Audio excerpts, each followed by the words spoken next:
Good afternoon, folks, and welcome to FMA Discussion. This is episode 406, and today we're going to be covering Florida, FMA, and then Dog Brothers. All three guests today are affiliated with FMA and started there, but they've also went into Dog Brothers at different times. And we're going to be hearing from these folks and what the Dog Brothers means to them. But first, we're going to cover their FMA journey and what led them to Dog Brothers. And without further ado, we have Ryan Thomas, Dax Manuel, and the infamous Mike Dogzilla Tibbitts. Sorry, we're out here. They come.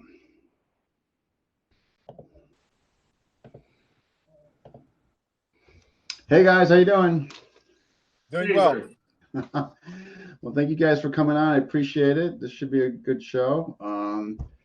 And so before we get we got three. So we know we got to get you out at 6:30, right, Dax? Yeah.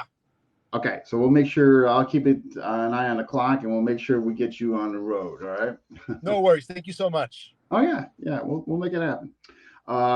So because of three, what I'm going to do is I'm going to kind of rotate the question. So let's start with Mike first. So let's just let's hear about what led you to FMA and what you initially thought of it and what's been keeping you there. Okay, well, I got involved in Filipino martial arts because of following the Jeet Kune Do concept of Guru Dana Santo. I was in Paul Vunak's senior class on Tuesdays in Long Beach, and I saw people there working out with rattan sticks. Now, prior to this, I was in the Marine Corps, and I was on a Navy ship, and I got in a fight with a Navy SEAL, and we were basically empty hand boxing. And the officer got pissed at me because we were out of basically Kool-Aid, and he wanted me to make some more. And me being a cook and baker, I came out from the galley and I didn't do anything with the mess deck, and the man started attacking me over the fact that I wasn't going to make him some Kool-Aid. And they just came off a hot LZ, and I say the rest of the SEAL team was on the other side of the ship. And as we were fighting, he was getting the best of me, and he was knocking me down, and there was a rail, and there was the beverage bar. And at the time I kept trying to get straight up. And as I started figuring things out in the fight, I started getting some licks on him. And the SEAL team on the other side of the mess hall started coming my way. But they stopped and turned white as a ghost. And you might ask why. Because I worked for all the chiefs, all the little, and I'm going to call them short and stocky Filipino men that were cooks on the Navy ship, liked me, as I worked real hard for them. And they all came out of the galley with something in their hands. Ooh. Now, you would wonder why a bunch of studs that were Navy SEALs would stop in their tracks, turn white as ghosts, I swear to God, and basically be scared of all these little short, stocky guys coming out of the kitchen with stuff in their hands to protect me so that I didn't get beat up by the SEAL team. And I thought to myself, what do they know that they know? And well, later I got to find out. And so through Jeet Kune Do concepts, I ended up after the Marines in this class, and there were weapons, and Paul Vunak taught Filipino martial arts in his class that he had learned from Guru Dana Santo. Right. Paul Vunak moved on, and I got introduced to Tom Burrell, who taught and trained at the IMB Academy. He trained exclusively with Richard Bastille. And I worked various shifts in a federal prison, and am now a retired Fed Leo, and worked in a federal prison for 33 and a half years. And so I wanted to become proficient with weapons and empty hand. I wanted to go home at night. And after Tom Burrell left, I got introduced to Mark Denny and Lester Griffin. And so I mainly became studying with Mark Crafty Dog Denny and Lester Surf Dog Griffin. and got involved with the Dog Brothers. And a few months into this experiment at the time, I didn't know I was going to be there all these years, since 1990, I started stick fighting. And I got to stick fight Eric Top Dog Knaus and Mark Crafty Dog Denny. And at the time, Eric, not Arlen Salty Dog, was injured, and I fought the day after a gathering, and they basically had a day of stick fighting just for me, and they put it on me. And it was so challenging that I decided I wanted to continue to do it again. And I was intrigued with Filipino martial arts because of the way it was going to help me get coordination. It was going to help my empty hand. At the time, I didn't really know I was going to get into weapons the way I am now. Right. And I didn't know all the footwork. And so I just kept going. And the more involved I got in with Filipino martial arts, because Mark Denny was in Guru Dan Inosanto's class. Yeah. He was studying with Parang Guru Edgar Salite and Lameko Eskrima, right, which is a big part of what I got taught. And then there's Pikiti Tersha from Tuhan Leo Gahi was a very big influence in both Top Dog Eric Knaus and Mark Crafty Dog Denny. And so I started training with them, and here I am now. Wow. We're going to get back to you because I didn't realize you worked in a federal prison that long. So that'd be interesting to hear, God forbid, if you had to use anything as far as weapons. All right, Dax, same question. FMA, your journey, what got you there and what you saw that wanted to keep you there? So my grandma was a fencer and a boxer, and my dad was a judoka. And my dad put me in judo when I was a kid. I'm still doing judo now, but with the weapons, I remember seeing, because obviously I got really big into Bruce Lee from the films and all stuff like that. And one of my cousins gave me a Paul Vunak DVD, and that was the first. I was like, wow, I saw.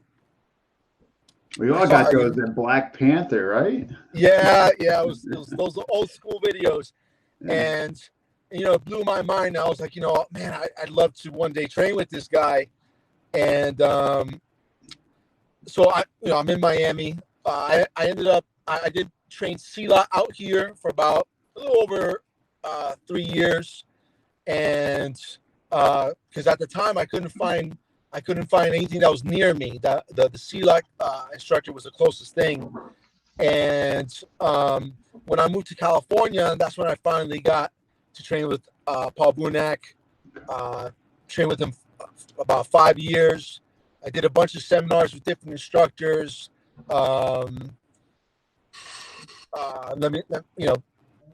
Obviously, Santo, Bobby Tabuada. I've done several lessons with Burton Richardson, and what led me to really get into the weapons was I remember once at a Vunak seminar in 2017 he had a knife competition, and I did so bad. I was terrible. And I was like, oh my God, I really got to work on my weapons, because I was, at the time, I have to admit, I was a little bit more focused on the empty hand and the grappling, right? But that woke me up like, man, if ever I got into a situation that, I have to defend myself with a weapon, I really want to be able to and I had a talk with Vunak, and eventually I moved back to Miami, and I found a fencing instructor. I was kind of inspired. I was thinking about my grandma, and it was Vunak who told me, he's like, you should definitely take up fencing. It's part of Jeet Kune Do. And I got really deep into not just Olympic fencing, but historical fencing. And that it made me appreciate the Filipino martial arts more, because the blend of the Spanish along with the indigenous systems, how they took the Spanish fencing and mixed it with their own skills, and it was really inspiring to see how the fusion of the two. I really liked it because even my family's Cuban, and even in the islands, the Dominican Republic, Cuba, all those areas, they have a mix of Spanish fencing and African stuff. So there's a lot of machete duels and stuff down there. Yeah. So it was eye-opening to see that kind of the history, and I remember when I went to Nino Santos seminar, I won't get into the Dog Brothers yet, but even he said that there was some when the Spanish were training the local Filipinos, what they call the guardieros, to defend against the Moro pirates. He said that they needed help, so they sent some warriors from Mexico and the Caribbean islands. And I was like, oh my God. So the whole connection, I love learning the history as far as, trying to test myself and always trying to get a little better. Yeah. I'm so fascinated with those, like those Caribbean arts and Latin American arts. Like I'm dabbling into Eskrima Criolla. I'm just trying to find a time, but some of them are really fascinating, and the ones that are also machete based, Yeah. Ryan, same question. Pre-Dog Brothers, I guess. Yeah. So my big influence when I was younger was I went on a vacation with my dad. We went to Epcot. And I found the book from Miyamoto Musashi, the Book of Five Rings, like strategy book, and I was intrigued by that. I wasn't fighting, so I was like, wow, what a curiosity. This guy wrote down his strategies to a fight, and I would read through that. And when I started doing HEMA, I also did heavy fencing. I did heavy rapier, dagger. That's right. What's that? Oh, no, go ahead. Oh, sorry. Yeah, I got into heavy rapier, dagger. I did stick fighting, stuff like that as well. Longsword with the wooden wasters, and I wanted to try and see what Musashi was talking about. So when I read through the book, I see his tactics. Like one of the things he said to me was, attack their eyes, attack their face. By doing that, you can kind of gain control over them, make them move. And I started over time by doing all these sparring fights. I probably did, like it's one touch or two touch duels, but you do a couple hundred of them. And I got tons of time to play with those ideas. So that really made me think, wow, there's something to this. I really need to pursue this because it gives me a lot of pleasure and I enjoy it. So I went with that. I did HEMA for a long time. And I always fought back, though. When I was like 15, I saw on National Geographic, the Dog Brothers gathering documentary. And I was like, whoa, those are Musashi guys. Like they're out there fighting and testing each other. Like they're real. Those Musashi guys, they're in California. Like, and that was me. I'm not Japanese. I can't go study the Koryu, even though I'm excited to see his tradition is alive. They still have a living lineage, and I thought that was great. But for me as a Westerner, it's like I want to go test myself. Well, Dog Brothers is the ones doing it, and that's when Fight Club came out too. And I was like, wow, I agree with that. I want to go fight. I want to see if I can deal with that type of stuff. And I've been doing good, but I need to test myself for real. Well, so it sounds like you're doing it. We're gonna get into your world down there in Florida and all that. So, what is it about? Let's kick back to you, Dax, and then we'll swing around. What is it about the weapons training that really resonates with you? Not just so much to go into Dog Brothers, but just as a whole, weapons training.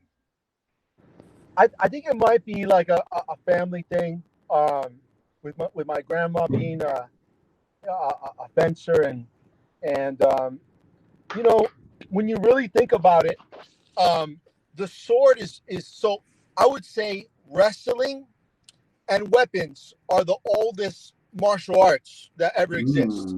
You look at little kids, they're wrestling, right? To learn how to throw a punch, it takes a while, you know what I mean? Especially with modern boxing the way we see now. But wrestling comes very natural. You know what I mean? When kids play fight, and then another thing kids do, they grab two sticks and they pretend to sword fight.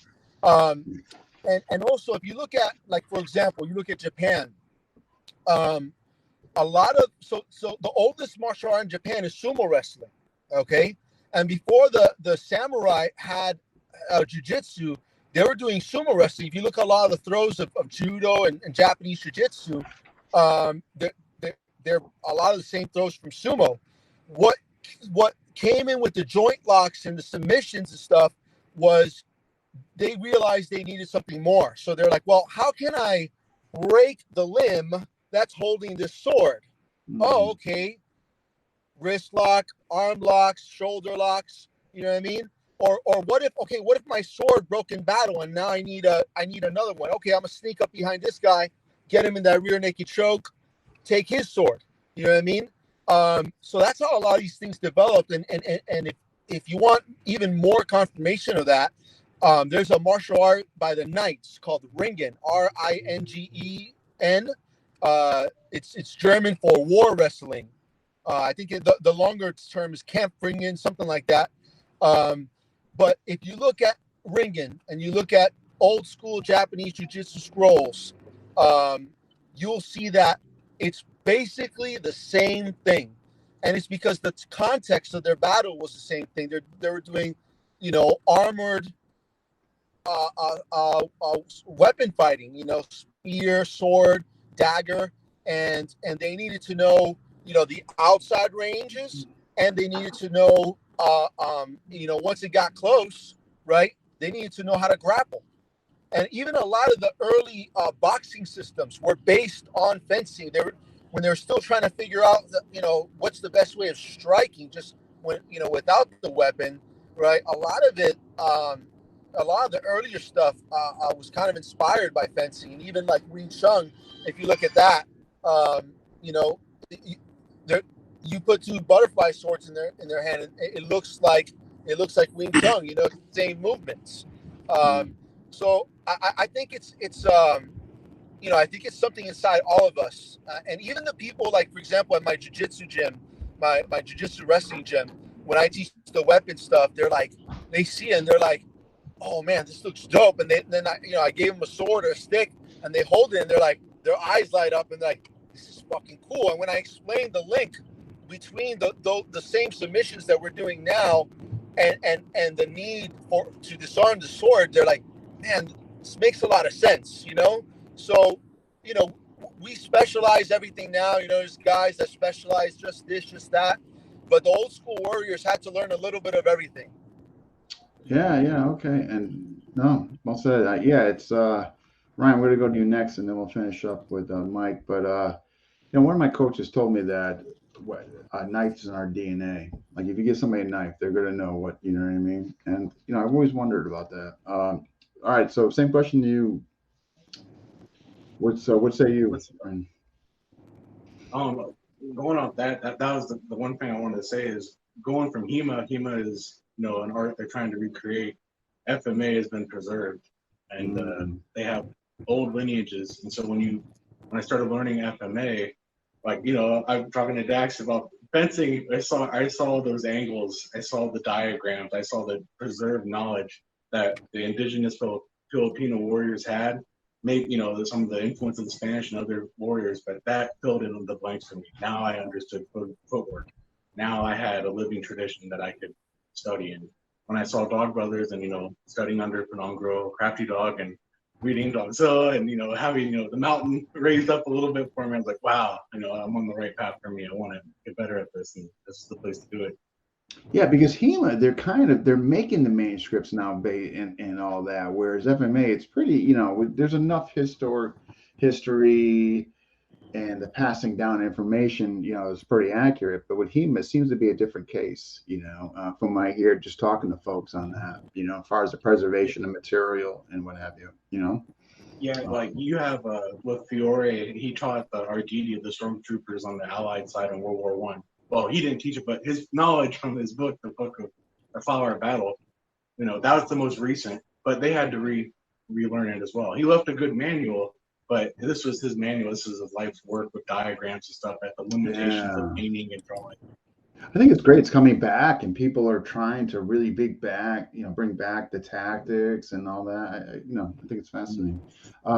So, Mike, same question. Like, whether weapons are in DNA or not, but like, what really resonated to you about the weapons and all that that you wanted to really? Was there something that spoke to you internally? Well, yes, I talked about working in a federal prison, and there's a saying that everybody has a shank, and nobody's going to stand there and kickbox you. And I worked in an environment where I didn't have access to firearms. I had all the weapons that are inside an institutional kitchen, as I worked in the food service department of the prison. So there's plenty of weapons. And I also was on the enhanced disturbance control team, was basically the prison SWAT team. Okay. I carried around a large Maglite flashlight, keys, radio, but basically it was whatever I could get my hands on. At the time, we would put knives in a room, and they weren't attached to a cable. Later on, we attached knives to a cable, so you could go into a room around any kind of criminal you could think of that was working in food service, and he was preparing mass quantities of food using weapons. And there's a lot of examples. I have to be careful I don't talk about anything too specific. I am retired now. I made it out. I worked in 3 different prisons. And so the early years of my Filipino martial art journey, and what led me to Dog Brothers, is that I wanted to become proficient with crude weapons. And I saw that a combative art that is proven in battle, the Filipino martial arts, which was used primarily in World War II, as far as what we got exposed to. Later on we got exposed to more history, but what we could see as Americans was what happened in World War II. And because I lived in California, there were Filipinos all over, and getting to talk to them, they would tell me, this is what you need to study. And I did. And so that led me to Dog Brothers, because I wanted to be able to, if you want to call it, spar with weapons. And so we fight with rattan sticks, and wearing less equipment for more realism. I was able to get an experience and do my research, whether it would be solo bastón, single stick, a spotty dog, a sinwali, double stick, or even Filipino short staff, and later on some Kabika Brong. But as Top Dog would tell us, fights go to the ground, even with weapons. So I didn't get exposed to HEMA. I wish I would have. I didn't have a grandma that did fencing, or a dad that did judo. Man, that would have been cool.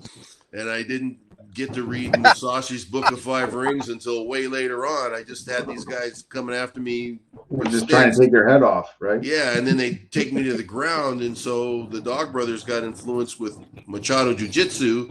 Yeah. And this thing just keeps evolving, And so, wow. So when you worked was all your tenure in the federal prisons in California?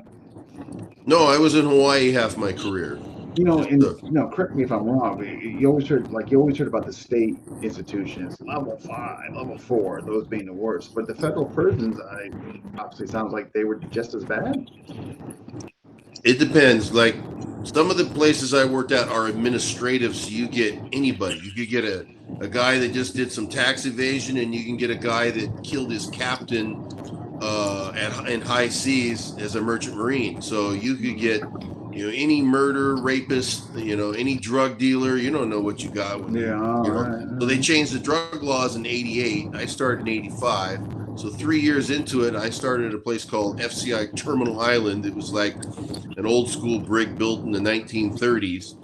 And then I go to a high-rise prison in downtown LA for 14 years, and they brought in every kind of criminal from the streets of Los Angeles and Southern California, and you never know who you got. And then after 17 years in California, I went to Hawaii for 17 years, and Hawaii was a lot more mellow, where the inmates there were a little more into rehabilitation in a way, or just, they're just different people. But at times they could act up, and usually it's towards themselves. Even in California, they don't necessarily always come after us who work They want there. to harm themselves. I got you. They go after each other, and then Or we each got to other. break it up, Okay. But things happen in penitentiaries and in federal prisons, just like in the state joints. And especially nowadays, they come after the people that work there. And what's different about the feds, and I'll finish up here and then pass this on, is that we're not freemen. That everybody in a federal prison, whether you're a plumber or an accountant or a nurse, is a Fed Leo first, then you're a correctional officer. So basically everyone's a cop. So no one gets a pass on having to deal with the law enforcement side of the job. So me working in a food service department with weapons, I went and studied with Mark Crafty Dog Denny and also Lester Surf Dog Griffin in Filipino martial arts through Jeet Kune Do concepts, so that I could get home at night, because you just never know what was going to happen when I went to work. Because outside the prison, it's a firearms, culture. So people basically in Los Angeles, it's, it's the capital of robbing banks. The bank robbery capital of our country is Los Angeles. I didn't know that. Oh, wow. Interesting. Yes, there's more FBI agents in Los Angeles than any other city also. And so that mentality changes when you get outside the door. I mean, you just never know if someone's going to come at you with a weapon or empty hand also. But the bottom line is that Filipino martial arts teaches you not only how to fight, but how to kill. You want to get this over with. And so you don't want to play. We don't have time to box and kickbox or do MMA. We need to get this over with. This is more serious than that. There's no rules here. And so I was led to Filipino martial arts out of survival. I just wanted to survive the environment that I was in. And get home. Right. Yeah. Yeah. Yeah, I guess it's the most practical to have, right, in the environment you were working. And so, all right, let's swing around to Ryan. All right, FMA to Dog Brothers. What intrigued you to, besides the National Geographic magazine that you referenced, that you wanted to get in there with guys that are swinging for the fences, and you just need to do this? So, what is it? For me, is I'm a big believer in truth, and one of my early martial arts experiences, I had a teacher that gave me the woo-woo and hyped me up and then put me into a fight, and I had no idea what was going on, and I realized, wow, he really didn't know what he was teaching me. So part of that is I've been looking to find something real, and when I found Dog Brothers Martial Arts and I saw Crafty Dog and the OG Dog Brothers and all them fighting, I'm like, wow, they're testing it out, and that sucks. That looks really painful. Like, they're not lying. Like, everything they're using and teaching me is something that they have personally used or seen someone they trust use. So for me, that was like, wow, that really pulled me into it, and I'm like, that's what I want to pursue. Yeah. Well, you can't deny it's that it's not tested, right? Oh, Jesus. Oh my gosh. Dax, same question. Besides the interest from afar, what drew you there to, you wanted, you had to feel this. So, I talked a little bit about my dad. Another thing about my dad is that he's a Vietnam veteran. And, my dad is my hero. I mean, my dad saved my life on several occasions, and he's, a big inspiration to me. And last year, so I've only done Dog Brothers once, so I'm the new kid on the block. But last year, I heard my dad had cancer, and I felt really terrible about myself. I don't want to use the word depression because that's a strong word. There's so many people suffering with serious mental illness. I feel like that's, but I felt like I hadn't achieved much in my life, and that in order to get out of this funk, I need to do something that really challenges me. And I felt a calling to it. I did Foxhound, so just online, and also Tyler Blanca, who who's fighting Dog Brothers. I think he just fought recently, and they told me, "Come on through. You know, this will be the best medicine for you." Okay. And it was the greatest, one of the greatest experiences of my life. To get in there with other warriors, test myself, see how far I came from that 2017 tournament. That was terrible, and from studying with different people, fencing, studying with Burton Richardson, the Illustrissimo helped out a lot, and you know, it was like all the bits, you know, and my grappling, you know, my judo, my catch wrestling, you know, I use that. You know, you got to have a little bit of everything for Dog Brothers. And it was I can't wait to do it again. It was like I said, one of the best experiences of my.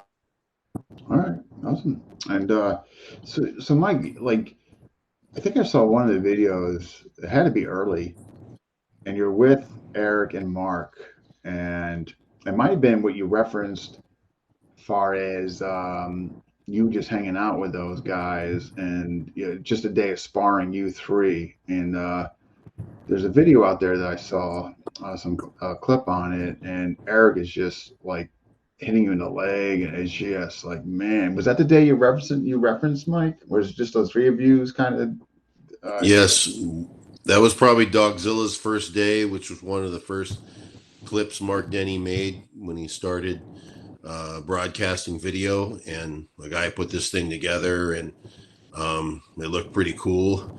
But from my end, it was actually pretty painful. From my end, yeah. And yes, Top Dog, he would take it to just about anybody. And he whooped on me something fierce, and I had played some football, and I was tackling them, and at the time they hadn't gotten into grappling much. Oh, they didn't get, so what? Oh, they didn't get into that yet. So like, just around, like, what year is this around? This was 1990, and their cultivation of Brazilian Jiu-Jitsu was different. Now, when I say I tackled them, if you realize I did have a fencing mask on, and they were only hitting me with a rattan stick. They weren't hitting me with a machete or a pipe. But once it got to the ground, things started to change. And next thing you know, I'm getting a choke across my neck from the butt end of the stick. Oh, later I learned that. And so they would turn the table around. And once I got them to the ground from this tackle, and who knows if they even let me do it, you know. And anyway, they beat on me that day pretty fierce. And so Dogzilla's first day is that, and a couple other fights after that in my very first few years of doing it.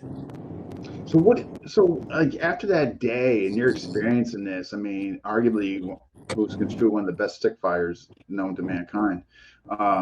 Like, what made you want to, like, you needed more of this? So, like, was it the challenge, the adrenaline rush, all the above? Like, you know, what made you want to come back? It is an adrenaline rush. It's a high. I think it's one of the best highs. And I have boxed, kickboxed. When I was in Hawaii, I was on an MMA team, and I still compare it to this day. At the time, it was the best high. It was the challenge that I needed. I saw that realistically, this could help me. Whether it's stand up, clinch, ground, it could help my empty hand. The training that's in Filipino martial arts, the methods were helping me because I wasn't coordinated. At the time, I was a power lifter and I could kickbox a little, but I was changing. But the fighting, that was on a whole nother level. To have Top Dog come at you, or Mark Crafty Dog, who, you know, they were 10 years older than me and had 10 years of experience of studying with that's a big Leo Gahi or Gurudan Asano or God knows who else. And then they're just taking it out on me, and I'm trying to survive. And so it's kind of like someone teaching you how to swim by throwing you in the water and swim. And you've had a few, lessons. A That's few it. paddling lessons. Just surviving. Man, I just remember seeing it, and I'm just like, wow, man, that guy is, man. Whew. Okay, you know what? Let's start with you again, Mike, and we'll swing back around. So, what is it about the organization? I mean, so once you're in there, can you speak on, the evolution? Far as okay, like you get some fights, they recognize you, and then maybe you go to candidate, and because I'm just wondering, is that kind of was the format way back then, Mike? Same format, or So we're talking progression. yeah, yeah. And right now we have men on the screen that are involved in the progression. Okay. So just like the military, you have recruits, and then you start working yourself up the ranks and you get experience. And so Dax and Ryan have a certain amount of experience. And then you look at someone like myself right now and yourself, and what have you done? What research have you done? What experiences have you done? In Dog Brothers, the majority of it comes from seeing that you can really do what you trained, okay, through the fighting, practical application.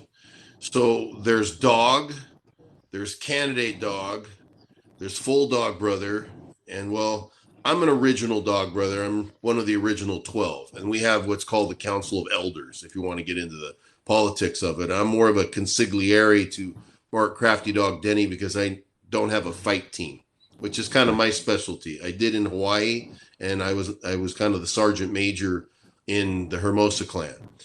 And now I'm wanting to help Dax and Ryan perpetuate their situation, and I want them to take the lead in Florida while I support them. So Dax is down in Miami in South Florida, and Ryan's in Central Florida outside Orlando.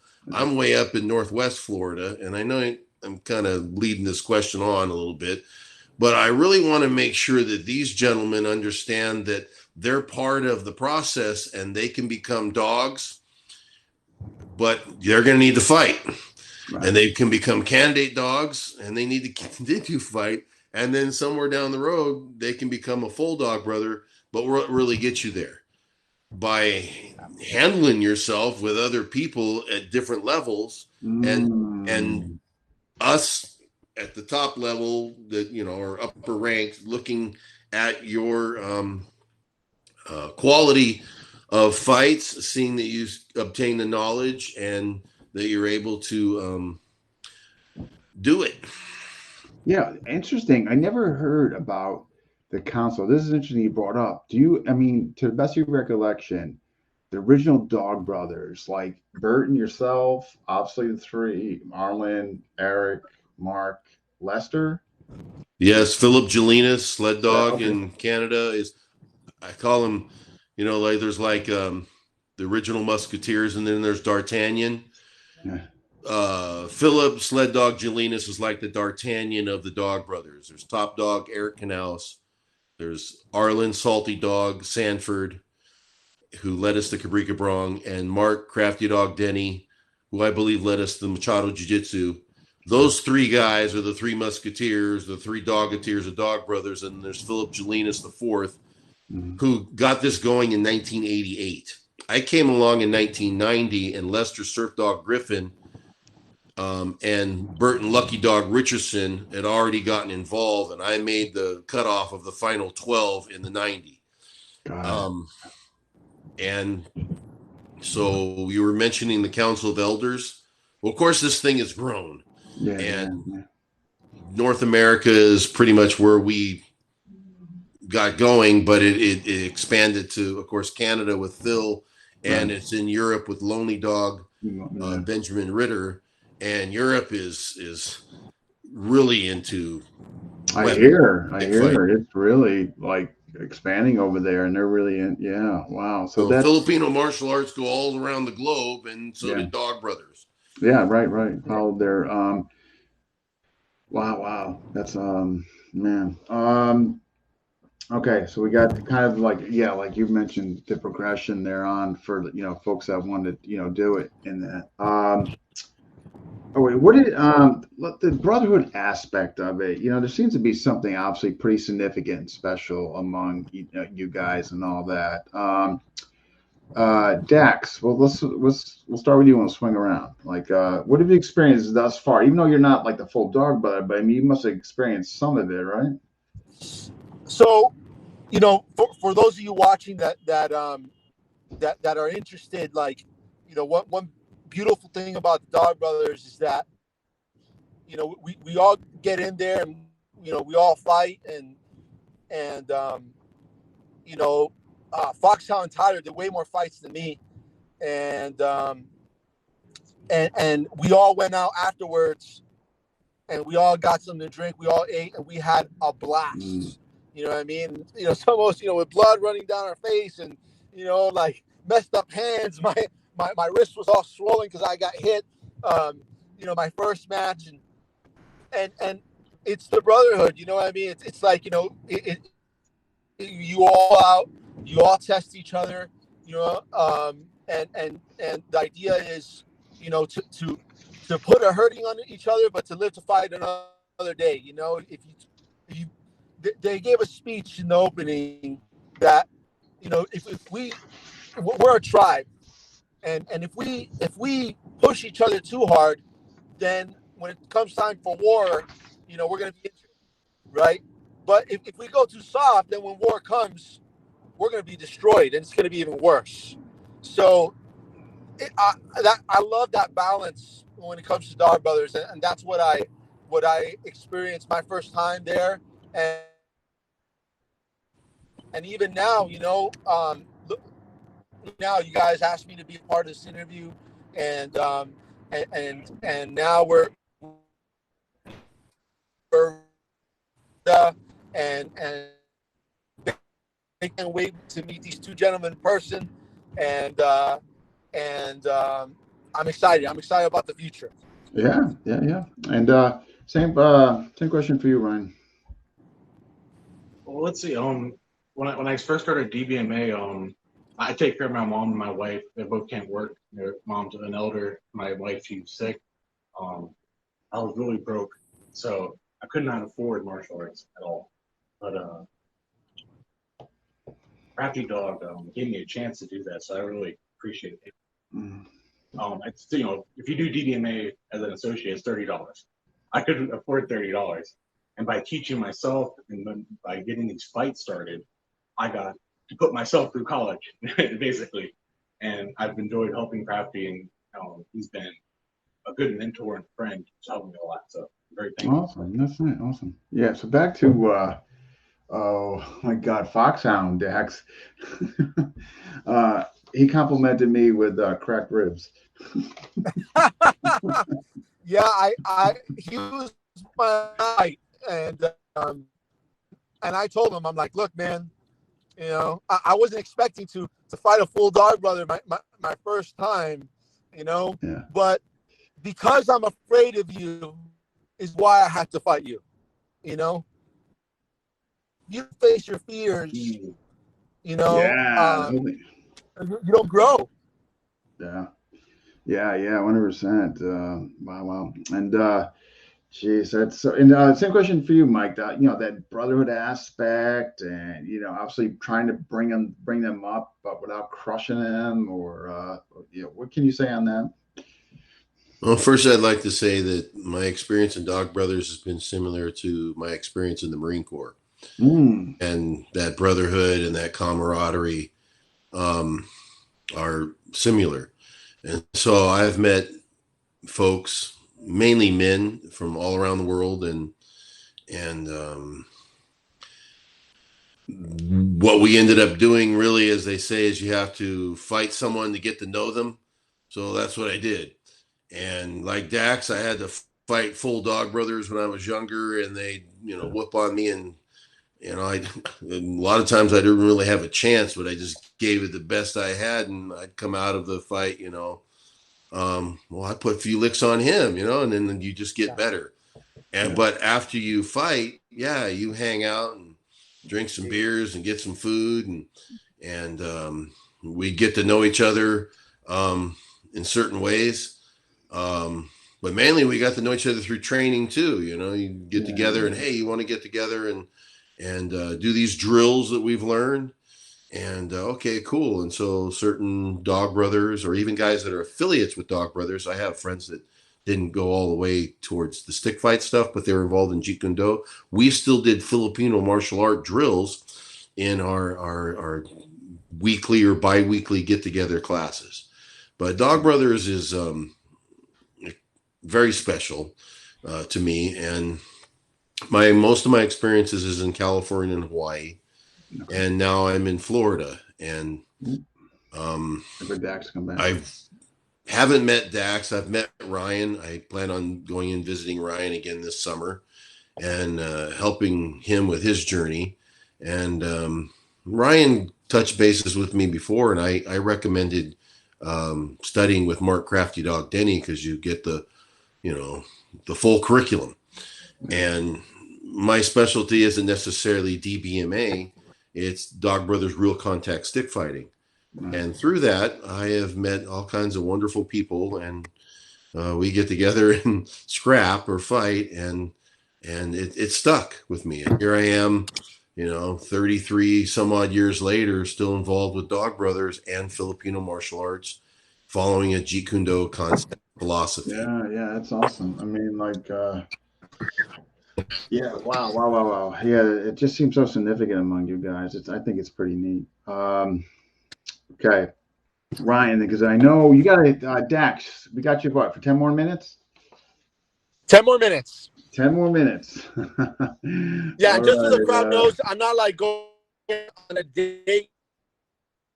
I body and I got that gig, and right now I need the money. So apologies for early, but I really appreciate you guys having me on and accommodating me. I really appreciate it, guys. Oh, yeah. Oh, no worries. No, I'm glad we were able to make it work. So before you go, I got a couple questions for you, okay? Because I know you got to skip out. And then, okay. All right. Okay. If you had time and you wanted to go deep into another FMA style, you had the time, money, all the resources, what would that be? Okay. There's a gentleman out on the West Coast named Jun Gotico. Yeah. Multi. Yes. Stockton multi-style. Yeah. I think he's so good. I mean, I want to train with him so bad. And, sometimes he watches some of my European fencing stuff, and he's like, he tells me, he's like, oh, I want to learn. He's like, yeah, I'll teach you, but you teach me that stuff. I want to learn that stuff. And, and that's what's so great about, these FMA warriors. It's like, and I remember, you and yesterday, you and Dogzilla were talking about, Piper and all these things that it's like we're always trying to get better, and that just makes me want to train with Jungo Tico even more, because it's a lineage that goes back to World War II, proven system, as Dogzilla mentioned, and what we're doing now is we're just continuing what this long line of tradition that FMA has been used in war. It's been used to settle duels, to settle disputes among men, and even the duels back in the day were very similar to Dog Brothers. It was more of a even if it was more of a personal thing, some duels were to the death, yes, absolutely, but some duels would just be with stick, and it would just be like, all right, let's settle this, and at the end, let's shake hands. And if I had to pick a one, go with Jun Tito and train with him for 2 weeks, or any of those Street Sumo guys. I think what you guys do is amazing. You just train under Richardson. So either of those styles, I think, are incredible. An argument on KI, like I'm with Ricketts and Burton. I train with Yuli when I can. I'm just so fascinated with that art. I mean, enough said there. Yeah. What if you could change crystal ball? You had a magic wand. What would you like to see? Far as positive changes for the overall FMA community, what would you like to see?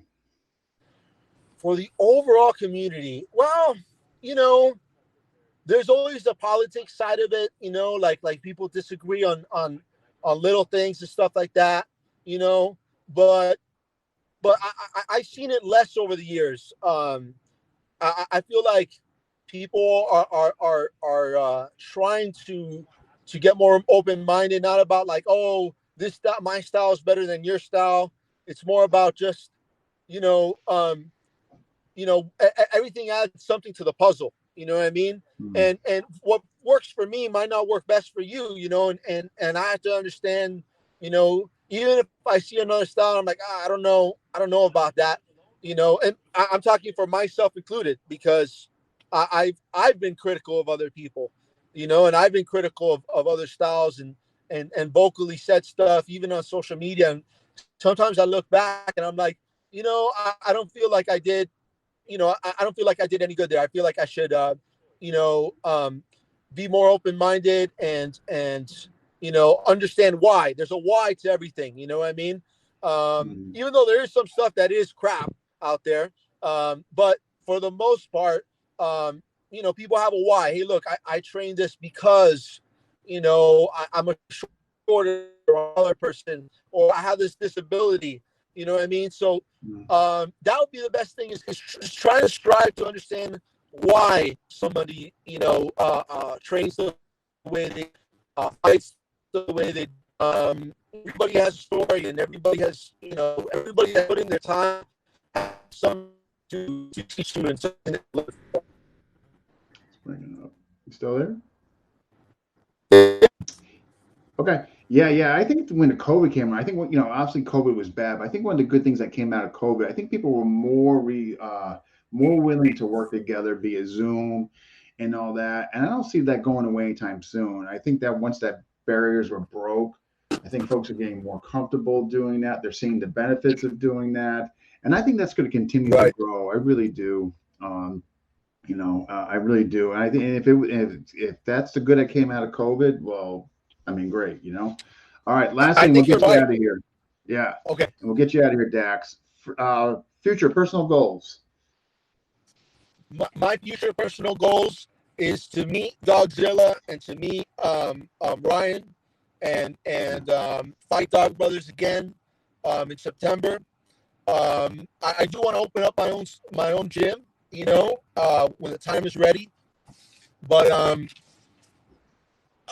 really is you know, and I'm sure once I log off, I don't want to give away too much.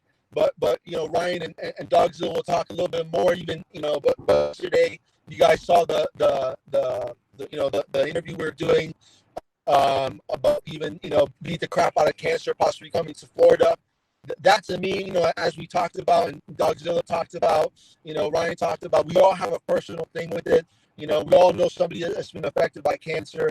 I'm trying to talk my gym down here, the jiu-jitsu gym that I teach weapons out of, and I train out of there. I teach the kids jiu-jitsu class as well.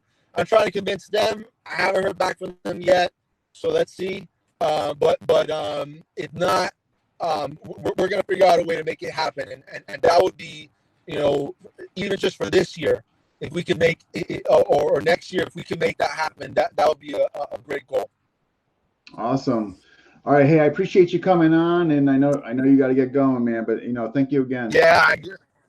Thank you so much, Dogzilla, Ryan, Gene, you know, everybody watching. I appreciate it, and thank you all so much. All right. You take care. Hey, have a Take good care. one. Aloha. Bye. All right, so Dax is leaving us to his job, or whatever. Okay, getting the Dog Brothers, getting it going down in Florida. So Ryan, it seems like you're heading. I mean, you're getting some insight from Mike. Obviously, crappy dog, but it sounds like you're leading the drive down there, right? As far as getting Dog Brothers momentum going down there, starting a clan, or what whatever you have you? Yeah, for me, when I went to college, I was an RA, and that was my early experience. RA, you manage like a group of people in the dorms, and they make you do events. So I got comfortable, putting on events for like small groups. And so that gave me the confidence with this, and it's just been advertising. But the FMA community in Florida has been the ones that have helped me a lot. Pretty growing big. too from Arnis International. My friend Kaden from Sandoval, Cali, they came to my events, they invited me to their events, and helped me reach out to people and find fighters. So I really love that FMA community for that, because no other martial arts communities have been that friendly and helpful, and they really seem like they're interested in like getting to know what you have to do, and when you meet the fighters, they're out there. So it's not that hard. Like it's a lot easier than a lot of people think. You just gotta make the events and advertise. Yeah, but still, you're doing it on your own time, and you're trying to get. Mike, what helpful advice have you been giving him as far as taking this on? Well, you see, he's taking his own initiative. I mean, Mm. I didn't recruit him. I didn't go searching for Ryan. He found us, and he Yeah, found us through his 100%. own experiences. And I mean, he's also new blood. I mean, he's enthusiastic, and he has these skills that you hear him talking about doing, and he's the future. And so Dax left off with he's interested in beat the crap out of cancer, evolving into a Florida city. Yeah. And Ryan and Dax will probably, put their thinking caps together and get this going, and I'll support it. I'm walking away from the question again, but No, we got on here because of Filipino martial arts. Yeah. And we got into talking about Dog Brothers. And yesterday we talked about beat the crap out of cancer. Mm. And now we're getting into what the role is of Dax Manuel or Ryan Thomas. Did I say your name right? Yeah. Okay. And we're being interviewed by you, Dean Franco, correct? Correct. Here on this podcast. And podcasts are new to me too. Like I'm not computer savvy, but online learning. Some of these men are doing online classes. I haven't taught online yet. I've done a few interviews, and this is one of a handful of social media interviews. And I hear that since COVID and before that, people are learning more martial arts online, and they're getting taken off. They're getting involved through social media by finding us. I mean, we're here advertising Filipino martial arts and Dog Brothers and Beat the Crap Out of Cancer. And Ryan's involved in other groups that I'm not. And I kind of say I'm an old man working out in my backyard, And I have a couple of students here in Northwest Pensacola, and one of them's injured. He's a disabled Marine helicopter pilot who right now is fighting an infection, and he was the guy I was mostly training weapons with. And my other is a pastor who is mostly learning stand-up, and I'm going from there. But my experiences that I have, I think, are going to be good to help mentor the next generation, because they're going to keep this going, and they've got the abilities to reach out like you're doing yourself today. Here we are on this podcast, on social media, and we're sharing our experiences and also telling people, hey, if you want to train with us, if you want to get involved with us, here we are. So yeah, the resources, like you mentioned, like look at literally what they have as far as resources at the tip of their fingers. You know what I mean? That we or anybody in the martial arts journey back when, 80s, 90s, what have you, like that we didn't have. You know what I mean? What do you as far as Ryan and all that, you've touched upon the younger generation, and when I look at the younger generation as a whole, with regards to FMA, I think some systems are going to be in trouble. I don't want to be right. I hope I'm not right. But I just look at demographics, and I draw a conclusion that if we don't get more people involved in some of these arts, how are they going to grow? How are they going to perpetuate? And, I think there's an argument for that for, Dog Brothers. If you guys don't start getting the 20-year-olds in there, getting and all that. How do you like, how do we do that? What's you got any ideas on that? I think you're doing it now. Um, yes, a producer came around and filmed a Dog Brothers thing and said, "Where's the youngsters? Where's the recruits?" I see this lasting maybe the next 10 years, but you guys got a problem. You're not bringing in any new blood. That's what I Just mean. like the military. But this format can help bring in new blood. And yeah, here I am, an older dude, and you can see there's these middle-aged men that are taking the initiative to do this. Yeah. And so here we have Filipino martial arts growing in Florida. We have Dog Brothers growing in Florida. And who knows where this goes? And I don't know, I don't get out much. So I don't know about other schools and curriculums but this podcast that you're doing, I think is helpful. Just someone who hasn't done this kind of stuff much. And here we are, and you see people, on the side here, scrolling and writing and as this weekend goes along, people will sit down, maybe instead of watching a movie, they'll listen to this that are interested. Yeah. But it is a small percentage of our population that's going to be interested in fighting or Filipino martial arts or stick fighting, just martial arts in general. I mean, I've lived in 3 different states, and most people want to go do something else other than do some kind of arduous training after they get done working and they're challenged with their lives. And I think it takes, as Mark Denny explained, a certain person that already has it inside of them. This is what they want to do. I mean, look at yourself. You're involved in martial arts. You've been attracted to combative martial arts, specifically Filipino martial arts, and you study with Burton Lucky Dog Richardson and Lloyd DeJong in weapons and empty hand because you want to be proficient. Correct. Right? You want to be able to get it done. Yeah. When the shit hits the fan, you don't want to be laying on the ground bleeding to death. You want to survive the situation, protect yourself, your family, your loved ones, your friends, your coworkers, whatever. And we live in this crazy mixed up world. And I really believe what we're doing helps. And I think what you're doing with this podcast, what Ryan's going to do, because I can tell this young man's going to, keep on going. Yeah. And I think you guys got to keep on doing this. I see you have weekly podcasts. And yeah, I know. I mean, I'm new to this experience. I'm like, wow, I want to watch these, and hear about other people's experiences and get knowledge. Because I learned today from this conversation, listening to you guys talk. Yeah, that's awesome.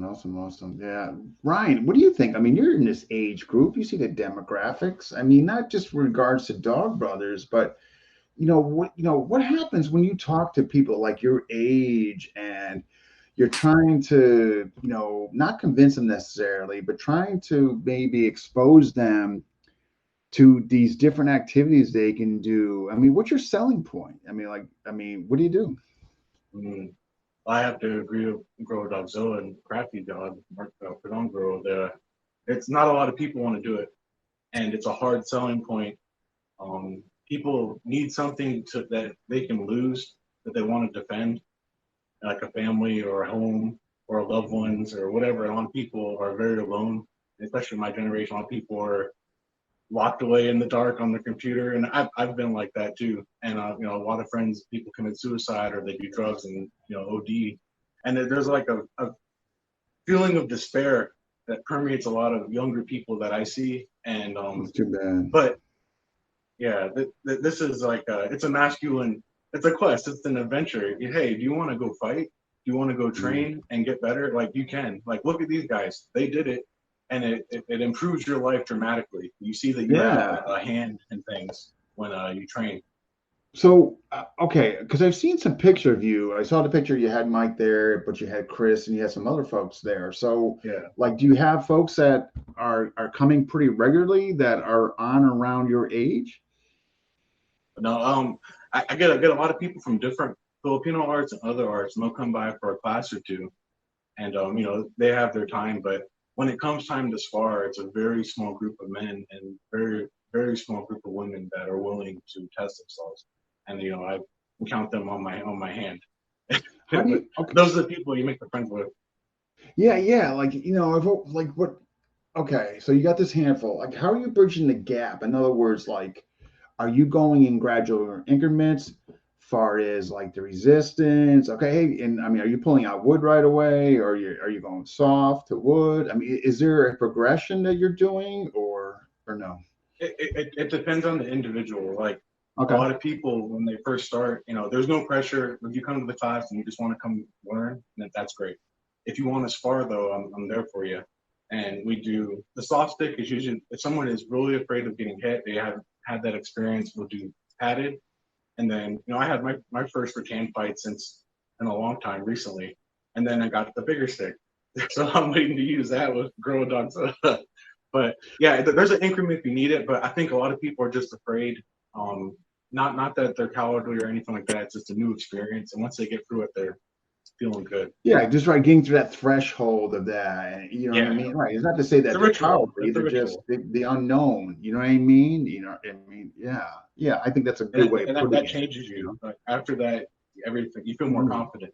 Yeah. You made it through. That's my big takeaway. Yeah. 8 restarting a heart. 8. Oh jeez. Yeah, I just wondered, like, this, obviously you guys you can jump in too, Mike. Like, I just, again, I don't want to be right, but I've been doing these broadcasts now. It's been 3.5 years. And in the beginning, I was just a learning curve for me. I'm just trying to get people to watch, get people vested, interested. But as I more and more have been doing it, I'm really seeing that some of these arts are just not getting infused with folks, or you know what I mean, in a decade from now and all that. I'm just wondering, I mean, like I look at a few of them, Lamako, for instance. I don't know, I think Lamako is going to be in a couple decades. I think Lamako is going to be in a tough spot. I think you'll have one there, here or there, but for example, and when I do that, I look at you, this is why I'm really pushing like episodes on Dog Brothers. Like we had one on Beat the Crowd with Cancer. I've had Renee on, a few others. I had Dog Brothers from Massachusetts, New York get on together. Like, I'm really trying to get more and more of you guys on here, because I just think it'd be a shame, in a decade or so, you guys don't get new blood in. You know what I mean? My son wants to be one. My son he wanted to beat the crap out of cancer. He went to a seminar that Matt Berry came down and did. He's 14. He wants to do it. I mean, he's like, he got taken down, hit in the shin, and he still wants to do it. And I'm like, okay, I'll keep bringing you, and you know what I mean? And just know that it's gonna go as far as you know what I mean? And but he says he's game. But my son is one out of whatever percentage, that's signing up for this. You know what I mean? What say you, Mike, on this? Am I just talking crazy, or do you think there's any substance to what I'm saying? No, but there are other men out there that have sons that are getting involved. Yeah. It's going to be a smaller percentage of the population, but I mean, that's just how it works. I mean, not everybody is a healer either. My wife works in healthcare. She doesn't want to, get hit with a stick. And then you have guys whose sons or, nephews get involved, and sometimes it skips a generation. My daughter didn't want to have anything to do with martial arts. I mean, she got enough of it at home, here, honey, let's teach you how to kill someone with a knife and do a Thai kick, but she didn't really want to go to class. But at the time, there wasn't any boys willing to do jiu-jitsu, and I'm going into my granddaughter is doing jiu-jitsu in Chicago. Okay, and loves it. I know we're talking about Filipino martial arts, but martial arts in general, how many people out there want to, compete or train? And so my own family, my sister, her kids got involved in Taekwondo and loved it. And that's been their art and vehicle. And now I see my granddaughter doing Brazilian Jiu-Jitsu, where opposed to my daughter loved soccer. So I don't know. I don't have all the answers, but I think, we're doing it by having these conversations. And there's going to be people that will continue to keep this going, whether it's yourself or Ryan or your son. Steve Sachs, Defender Dog in New York. He's got a son who wants to stick fight. My son and his son fought. Yeah. Okay. Yeah. And so I do think Dog Brothers is a way to help Filipino martial arts perpetuate. It's a bit of more of an extreme way, but the methods that are involved in it, like Ryan does, there's no pressure. You could do it with a smack stick, a padded stick, light rattan, heavy rattan, whatever. And we also have practitioners. We have people that just can't get out there and get themselves hurt at certain periods of their life, whether they're in school or in the early part of their profession, their careers. And sometimes they do it and then got to stop fighting, but they continue doing the training. And that's important too. You don't have to fight to be involved with Dog Brothers. You could do DBMA, Dog Brothers Martial Arts, and learn Filipino martial arts and other martial arts from around the world. And so I believe we're part of the Filipino martial arts community. Yeah, 100%. Yeah, the DBMA. Are you doing that as well, Ryan? You doing the curriculum too? Oh, sorry. Can you repeat that? Are you doing the curriculum as well? DBMA? DBMA curriculum? Yeah. Oh, yeah. You're doing that as well in conjunction. Okay. All right. Okay. Yeah. Hey, for each of your styles, so Ryan, what would you attribute your style, like from the arts that you do or you've been exposed to? Like, are you a guy that, okay, I'm going to come under a roof block, I'm going to double leg him, I'm going to take him down ground pound? Are you a guy that likes to play a long range, or you try to be well-rounded in everything? I try to be well-rounded because of the financials. A lot of my training is the training I do at my house or with my friends. I'm really influenced by Masashi, so philosophical when I'm fighting, I'm hearing or remembering quotes, make yourself bigger, circle to their left, get the eye, that kind of like the psychological fighting appeals to me. The Mushin, the no mind thing where you can not focus and just take every target that comes, react without thinking, that's the goal.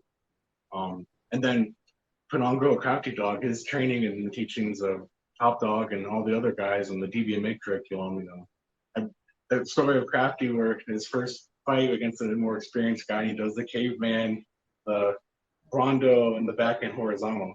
I'm like, whoa, that was my first couple of fights, that's all I did. I'm like, that works so good. Caveman redondo back. Okay. Yeah. That knife, I like knife a lot. Yeah. What about you, Mike? Like, what evolved to like your style? Like all those matches, did you adapt to a style? Or? Well, I'm still adapting. I'm not how should I put this? I'm not an accomplished grappler. I have done grappling and I did a lot of grappling with a stick prior to Hawaii, but in Hawaii, we did a lot more stand-up. Mm-hmm. And when we did grapple, we didn't grapple with a gi. I did a lot of no gi. So now my experiences with grappling are in, t-shirt and maybe not even a shirt and grappling with a weapon. I pretty much just go into this with, as Top Dog would say, find a way to win the fight, because that's going to teach you how to win the war with someone else if it really was a real fight. So it could be stand up, it can go to the ground, it can do whatever, just as long as I find a way to come out on top, right, and not get dominated, I'm game. Now, to give away, some of my secrets. No, yeah. And especially for these other men that I would like to mentor, I have some things that I'd like to teach them that could help them, because I can see certain people have, grappling skills and certain people have stand-up skills, and some people need one or the other, and they've been influenced, whether they're, into judo and catch wrestling, or whether they've been into,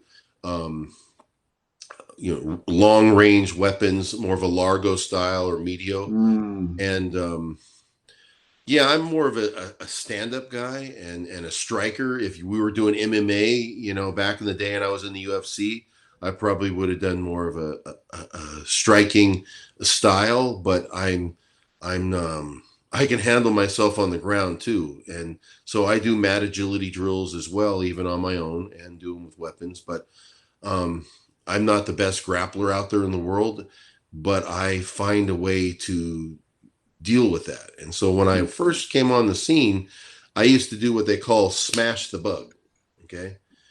And I have this curriculum. It's kind of a joke. It's Bug Brothers and keep the bugs off you. And so you swarm the bug, you swat the bug. Okay. And then eventually you can decide whether you want to smash the bug or, but somehow you got to kill the bug, and the bug's coming after you too. And he's got his curriculum and his skills and his idea. And yeah, there are some people that'll come out there with the attitude that I'm going to come in and do a double leg takedown and take you to the ground and pound you. Like, okay. And some people out there would say, well, you guys get away with that because you wear a mask. Well, the fencing masks aren't that thick. And you will take some cracks and you can get knocked out. I've knocked people out, and had my head cracked open fighting with rattan sticks. So they're no joke. Now, my day of doing the brawls with really thick weapons is not really my aim, with clubs, but I still get out there and mix it up, and I'd like to help people get better. Not just teaching and training them, but also sparring and scrapping and possibly still fighting. And once again, I'm kind of going off into a tangent, but no, it's good stuff. So you mentioned yesterday, like this scrapping, fighting, and all that. So in Hawaii, like, did you come up with this? Like you had when you get together, you guys, there was something that preceded scrapping, and then there was like, okay, fighting. Like what was the first one? Spar, scrap, fight. Some people might think it hard spar. Okay. What I saw is I didn't want to do to them what they did to me. I spent a dozen years in California with the original Dog Brothers and the first two waves of the Dog Brothers, to the point where it was freaking extreme. Okay. The sticks were big and the stakes were big. And yeah, we started getting notoriety too, whether it be magazines and at the time on Fox TV and stuff like that. And so, people came out to opens looking to prove themselves. And so you had the politics. And so some people didn't accept us. And just like mixed martial arts, no holds bar, it was kind of like the no holds bar of stick fighting. And when I went to Hawaii, I didn't want to continue that same philosophy. I wanted it to change. But it was hard because I met these guys that emulated Dog Brothers from a full contact point of view, and all they wanted to do was fight every time we got together. And Kalani Poi Dog Grimm came from this crew that studied with a Datu, and they didn't want to do any drills. And I kept trying to show them the training methods and the drills will help you get better. Let's do these Filipino martial art drills. And finally, they got it. Let's fight every other week. And yeah, if you fight every week, you can't even hardly lift any weights or hit the bag or hit focus mitts and stuff. And it was like, hey, this is really affecting my other training and even my job. Every day is painful.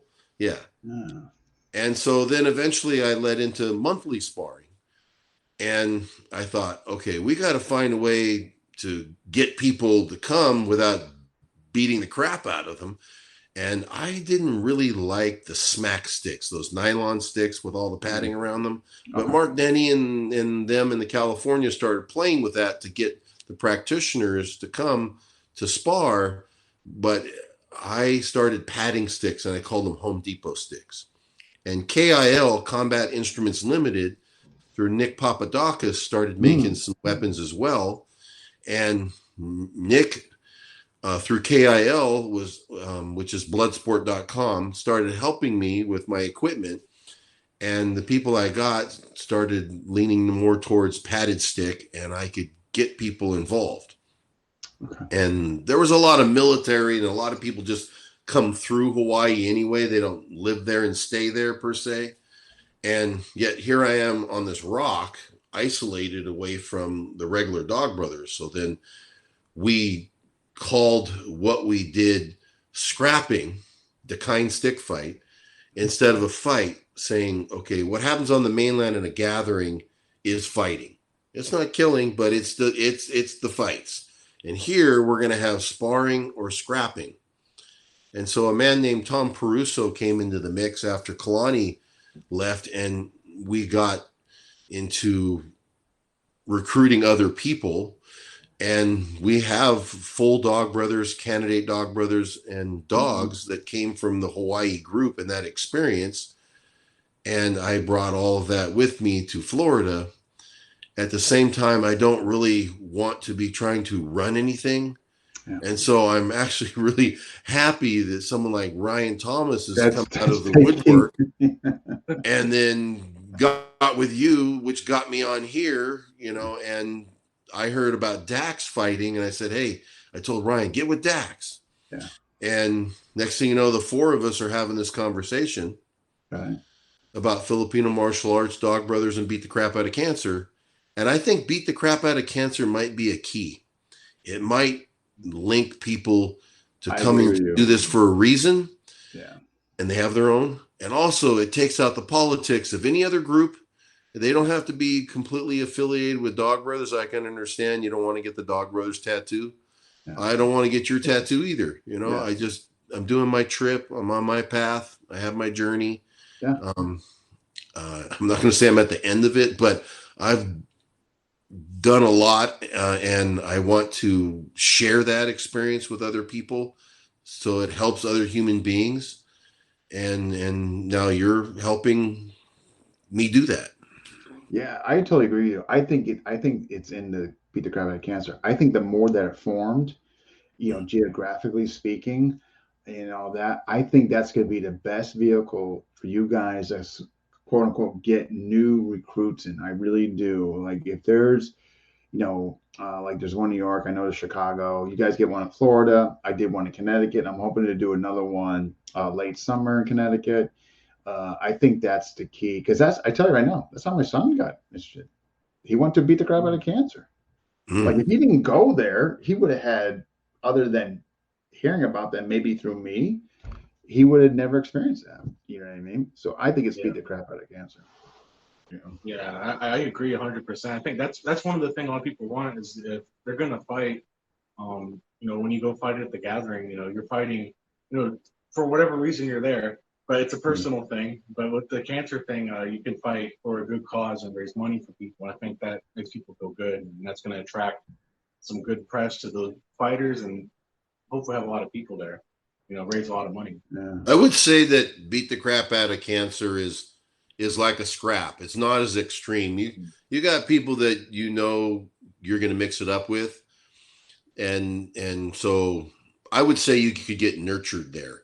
In a way where, okay, we know that you really never done this before, or say, we got teenagers, then maybe there's smack sticks or padded sticks, because other cities do that. The Cancer Society has put regulations on how much fighting you're allowed to do if you represent us. So I know out in Los Angeles, Nick Papadakis and his crew do a certain level of fighting. It's not a Dog Brothers gathering. But you can find guys that beat the crap out of cancer in certain cities that will break out the rattan, but it's not the big poles. And, there's the stick gets smaller at Beat the Crap than it does at a gathering, because you're there to grow. And it's, for most people, it's probably harder than a spar, Dean. Yeah. But I would say Beat the Crap is about a scrap for most of us. And then if you want something more, it's out there, and there's plenty of other groups that put on gear and get busy. But I'm listening to you guys, and you're saying, hey, Beat the Crap Out of Cancer is a good vehicle. And it's also going to help because we donate money towards cancer research. And people survive cancer. I mean, we have people that don't, and we have people in our lives that do. And so here we are talking about, cancer survivors Right. from Filipino martial arts. I mean, Yeah, from a Filipino martial arts perspective, right? Exactly.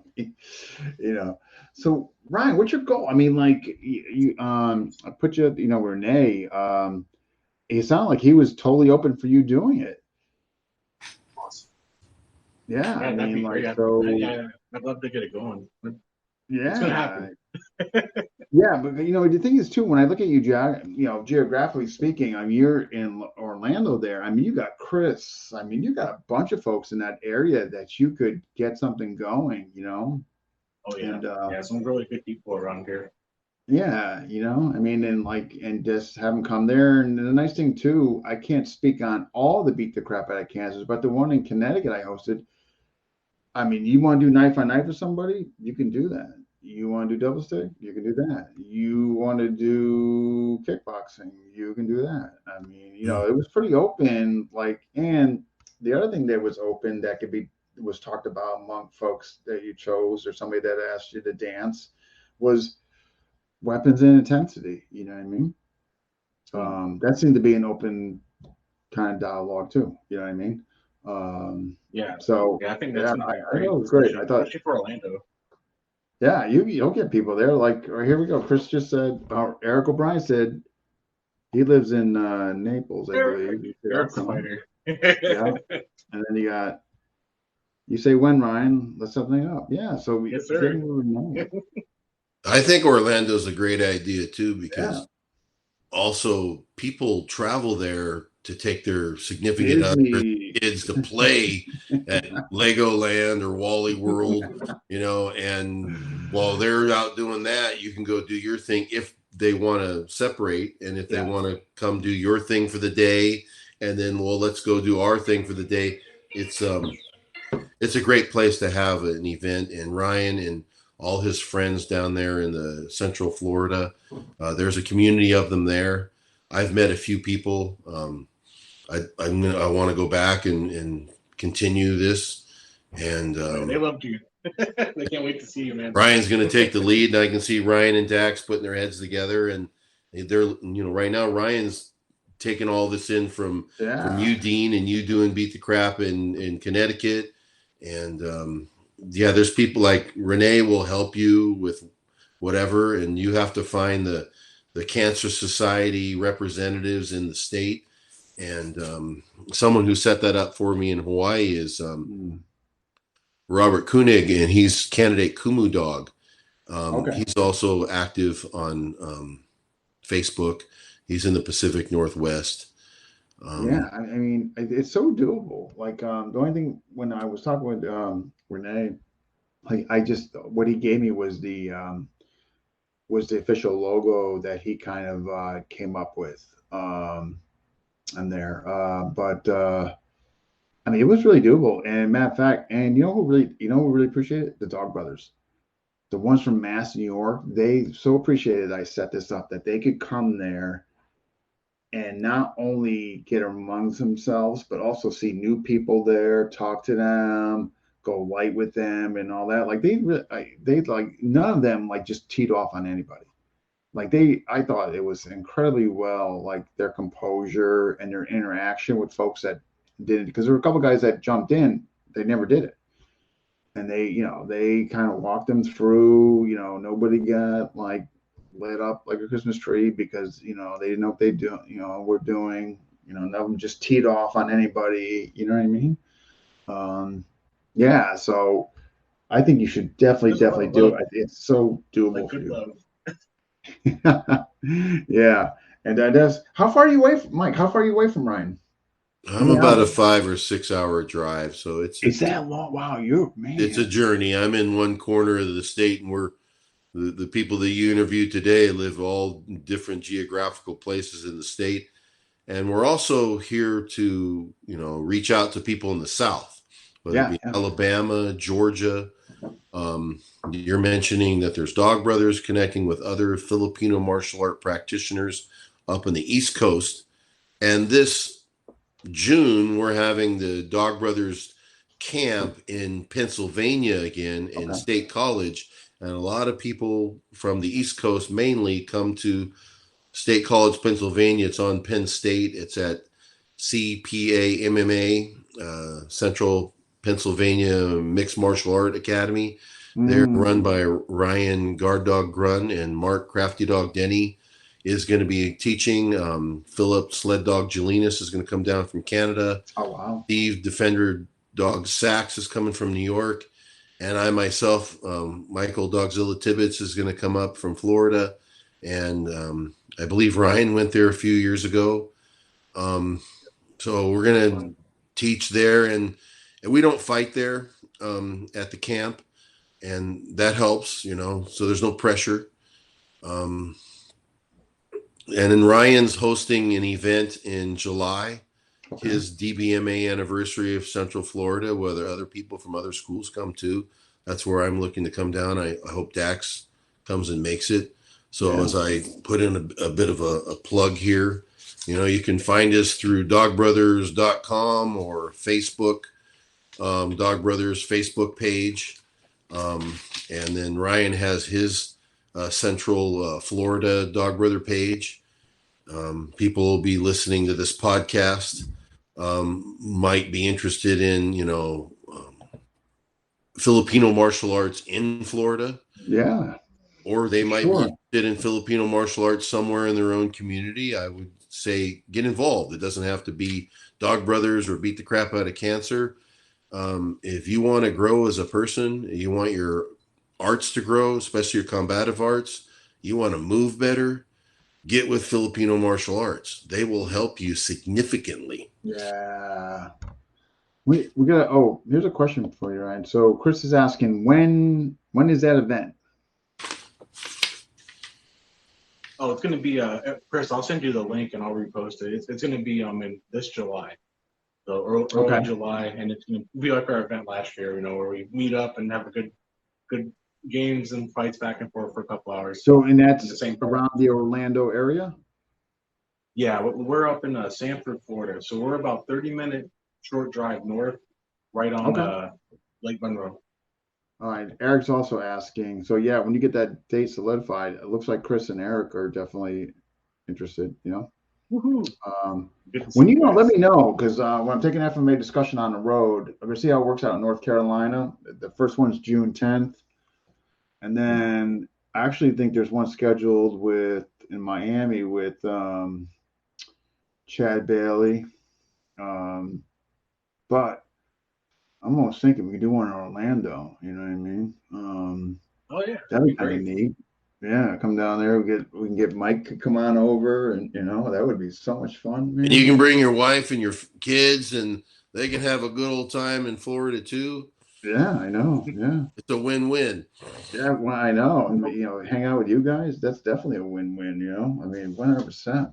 But all right. That's one thing. So I wanted to clear up real fast, if I could, real quick. What's that? Just because I'm DBMA Central Florida doesn't mean there can't be another DBMA group 1 or 2 cities away. If you're interested, you could be a group leader, and you're not paying. It's are you going to do the work? Will you train?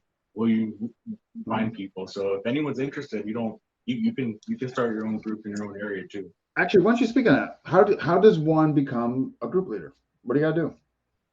So for me, I emailed Penang Guru, and I explained myself. I said why I'm passionate, interested in this, and he said, okay, I think you might be the type of guy I want to do this. And so when you start off, there's no real pressure. I'm advertising and trying to find people to fight. I'm trying to find people to train with so I can learn, because I'd love to be an instructor, a full real instructor one day too. So, and that's it. If you have the drive, you have an avenue to do it. So all you need to do is just reach out to Mark and kind of explain your intentions and what you want to do, and you just. Yes, sir. Yeah, it's ultimately on him. Mark Crafty Dog Denny is the president of the Dog Brothers, and I would say he's the best person to get approval. I co-sign things, and he's given me, authority and responsibility, but it's a little bit out of my forte. And so I'll say, if you really want to learn all the curriculums of Dog Brother Martial Arts, he's the source here in North America and for the rest of the world. If you're in Europe, then I'd say it's Benjamin Lonely Dog Rittner, and he's a key. But he has his own, crews as well. Whether it's from England to Greece, there's different groups. I don't know who we're going to reach through this podcast, but if you want to get involved like Ryan did, he went to a camp and he got with Mark Denny. And yes, we're open for more people to teach Dog Brother Martial Arts, but you got to get in there and get your hands dirty. And you're going to need to learn Filipino martial arts.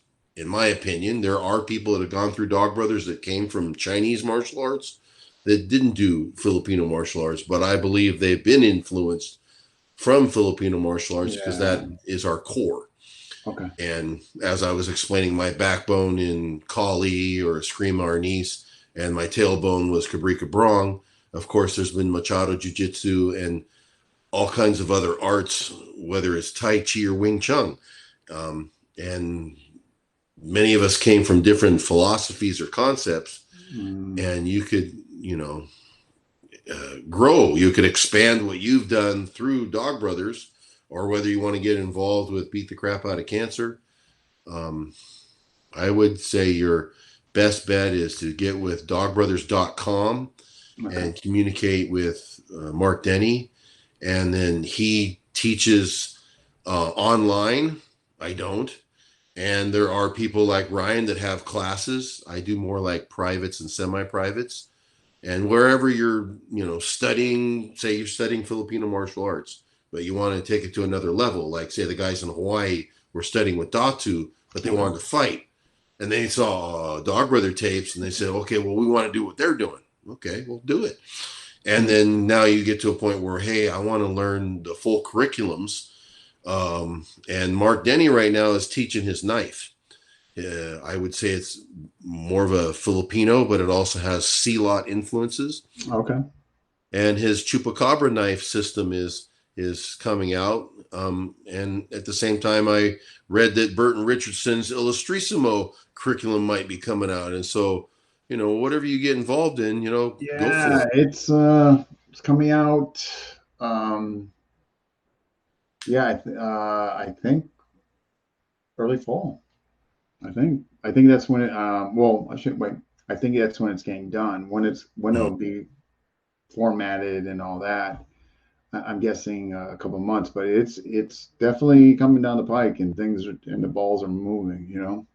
And now you're taking this podcast on the road. So look at this situation. You might have a significant chance in connecting with us and other people and helping Filipino martial arts grow through these other venues.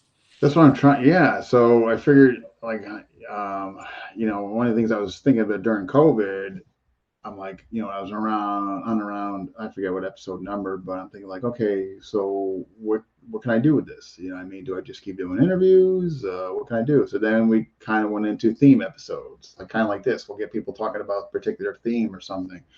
And then quick bits, like you send us a 2-minute video of what you like to do. We'll post it on the channel. Folks like it. And then I'm thinking, okay, well, what if I kind of took it on the road?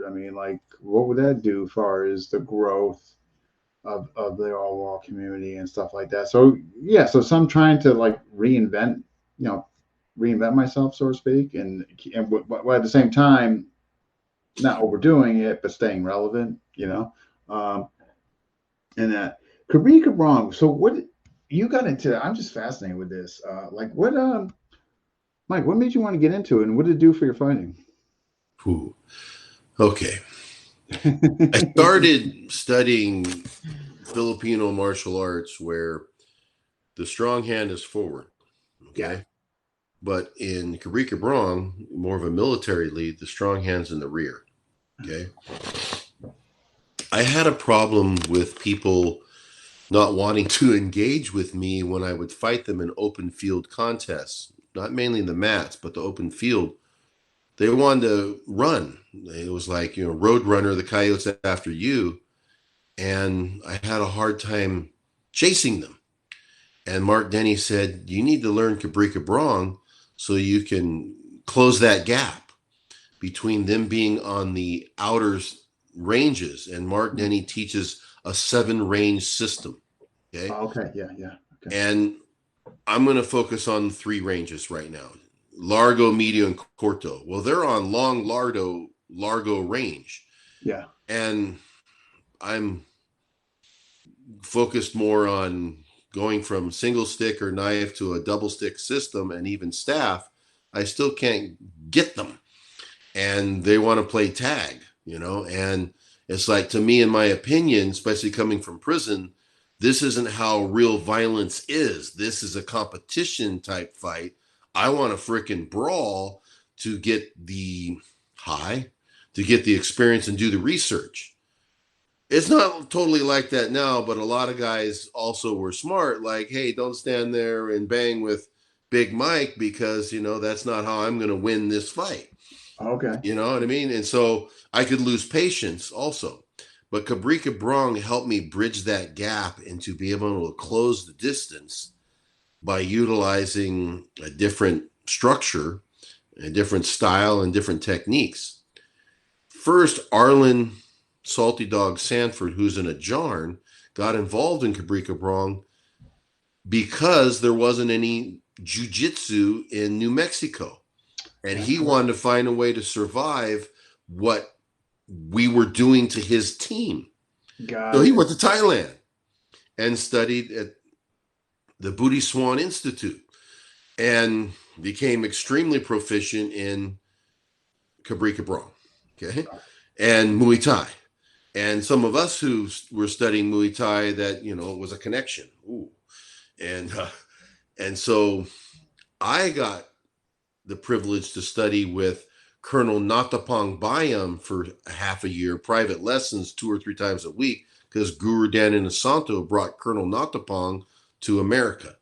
All right. And so then not only did Mark Crafty Dog Denny start teaching me Cabrika Brong that he was learning from Arlen Salty Dog Sanford, I got to study with Colonel Natapong, and it just was transformational. And it helped me in my off lead, and it helped me in what I call my home lead and my traveling lead. So my home lead could be, my jab and my cross. I'm in Western or Orthodox stance. And we ended up calling this the military stance. At Cabrika Brong, everybody fights in the same lead. Mm. And then you fight with your strong hand forward from Kali, or even Jeet Kune Do, and you're in Southpaw. And I ended up labeling that my traveling lead. And I learned most of my arts in Filipino martial arts in Southpaw, strong hand forward. Especially having long legs, I didn't want my weapon back here in the rear, because I also wasn't going to be able to reach people if they wanted to, use a lot of evasive footwork. My kicks got, in a sense, better because I was using my kicks from the rear. As opposed to in Jeet Kune Do, I was using that we're fighting in a phone booth. Yeah, okay. Well, we started blending Kali and Cabrika Brong, which we called Los Triques. And Mark Denny started developing footwork that came from both arts, and we merged Cabrika Brong and Kali together. And one of the significant situations is in Filipino martial arts, you typically learn one weapon first. Okay. But in Cabrika Brong, you learn 2. You actually don't learn to use one weapon until you get better in Cabrika Brong. In Filipino martial arts, you might learn the Spotty Daga later on, long and short, but you're basically going to learn one weapon, one stick, one sword, one machete, one bolo. And to reach somebody, you're going to have your strong hand and your feet matching, which, of course, I still use to this day. But if I get my hands on 2 weapons, okay, I'm giving away a bit of a style, I might end up in more of an orthodox, in a Western stance with my left foot forward and my power here, because a lot of people, 75% of the population are right-handed orientated people. Only 25% of the population will have that weapon in their left hand. And so most strategies are designed against someone coming at you from this quadrant. Okay. And now I have had an experience with a lot of lefties, and especially in Hawaii. So I'm merging the two ideas of Kabrika and Kali to come up with a complete system that works for myself and for others. And so is Mark Crafty Dog Denny, and people around the world started opening themselves up to Kabrika, but I really saw that it was Filipino martial arts that was the stepping stones that got them to open their mind to Thai martial arts. And of course, I haven't mentioned Silat much in this conversation. When I first started studying with Mark Denny, I was learning Kali and Silat. And Mark Denny's Chupacabra knife system is a rear, not a forward grip system. Whereas I started learning forward knife, I'm learning a rear grip system of, sock, and pakal. I'm learning more how to fight with a weapon this way as opposed to fighting with a weapon this way. And you were asking questions about where you want to keep going. I think we all need to learn more knife. No argument here. Everybody's carrying today. Filipino knife, especially. Like if you get a chance to ever study with Professor Tom Sotis and the Amok crew, oh my goodness, I got to do some seminars in Hawaii with him. And it was transformational, yes. Oh, really? And I'm merging the ideas from That's awesome. Amok. I didn't know you trained him. Not to the extreme, but I am an Amok brother. And I blend that with what I've learned from others, especially Mark Denny. And he has a system similar to Lloyd DeJong, where we're now pulling what we carry and we're using reverse knife tactics, as opposed to I'm a cook, I work in a kitchen, and I want my knife forward. Yeah. Excuse me. Well, I don't always want my knife forward, and it may not be how I pick something up when it's time to get busy. And I also need to make sure that my left hand is equally responsive. But we all know that we have a primary hand and that we have a complementary hand, just the way our brains are wired. Yeah. But Filipino martial arts can help you become ambidextrous. Can help you bridge that gap between whether this hand's injured and now we need to pick up something with this hand, whether it's forward or reverse, and get busy with it. Interesting. Yeah. Wow. When did you, how long ago did you see Tom? It was in Hawaii. It was in, the 20,000s. It was in the middle of my experience in Hawaii. Other people from Dog Brothers of Hawaii got to go train with him, and we got to spar a lot with the Amok crew from whether it would be the Big Island or Oahu.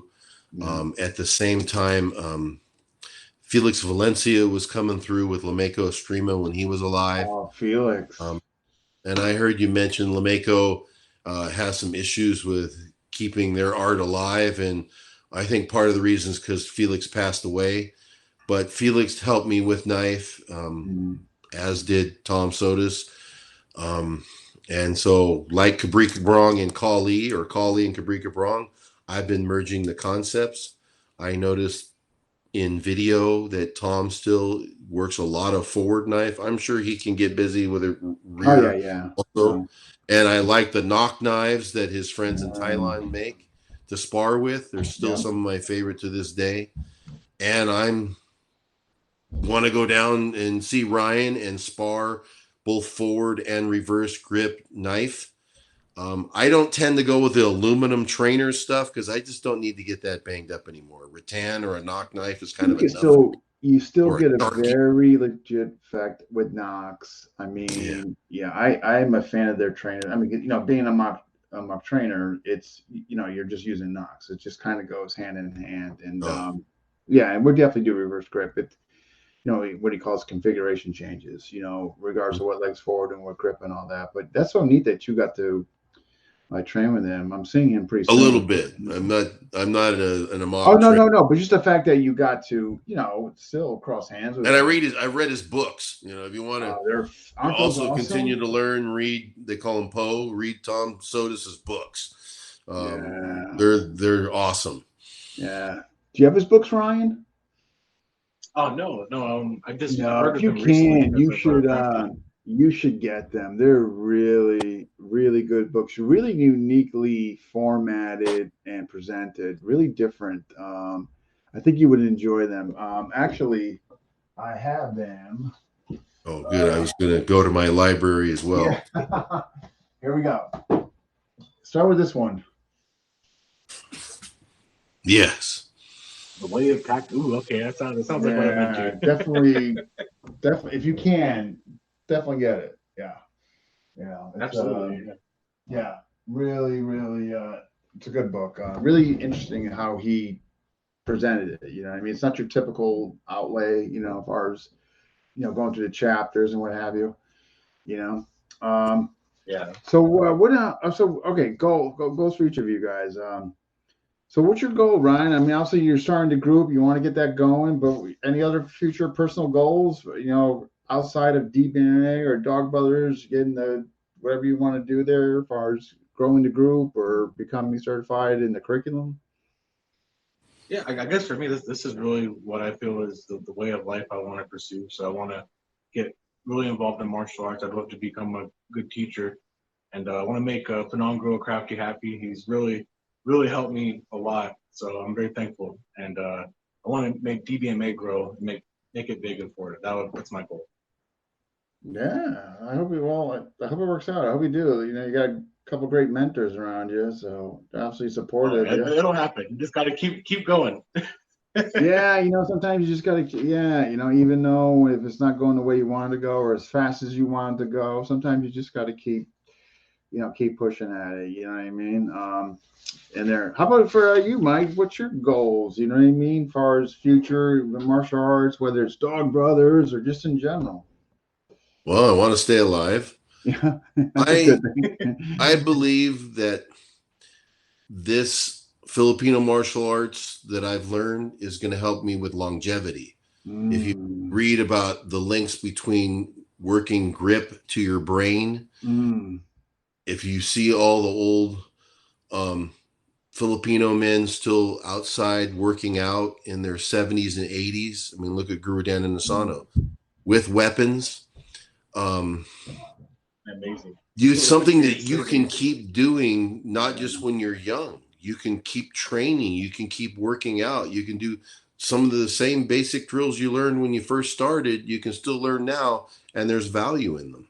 Yeah. So I want to continue training Filipino martial arts. I want to continue with Dog Brothers. I want to help these other young men find their path, whatever it might be. I'd still like to spar, scrap, and fight for a little while. But yeah, my wife's kind of like, how much longer are you going to let guys swing a stick at you at, 80 miles per hour, and she's seen it, and so I'll tell people, find your balance, be famous at home, and do what you can that works for your life.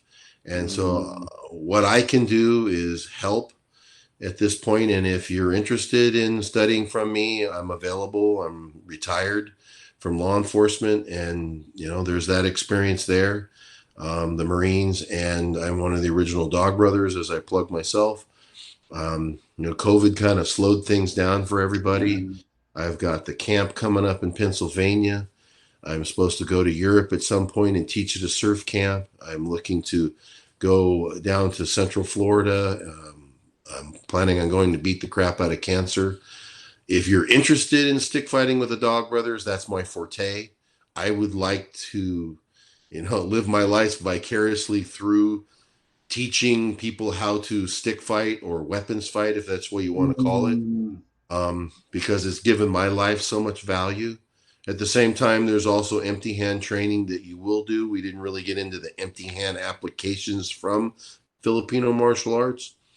My wife is originally from the Philippines. I'd like to Okay. travel there one day with her.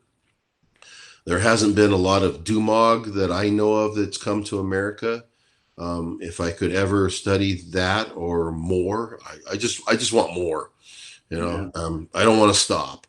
I've seen people stop. I've seen people restart. You can do that too. Like right now, if you're kicking back at home and you're listening to this going, man, I used to do some martial arts. I used to do Filipino martial arts. How can I get this going again?